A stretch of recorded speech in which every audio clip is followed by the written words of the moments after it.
கொரிந்தியர் 15:2. பிரசங்கித்த பிரகாரமாய் நீங்கள் அதை கை கொண்டிருந்தால் அதனாலே நீங்கள் ரட்சிக்கப்படுவீர்கள். மற்றபடி உங்கள் விசுவாசம் விருதுவாயிருக்குமே. நாங்கள் பிரசங்கிக்கிற பிரகாரம் நீங்கள் கை கொண்டால் அதனால் ரட்சிக்கப்படுவீர்கள். மற்றபடி உங்களுடைய பிரயாசம் விருதா. அது ஒரு ஆழமான சத்தியம். என்ன சொல்றாரு?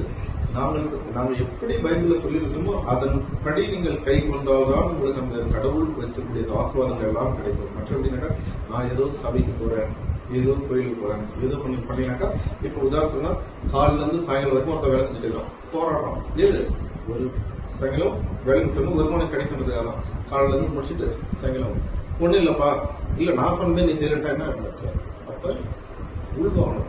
தேவன் என்றால் யார், அவருடைய செய்திகள் என்ன, அது என்ன சொல்ல வருது, எப்படி நம்ம வாழ்வதுன்ற அந்த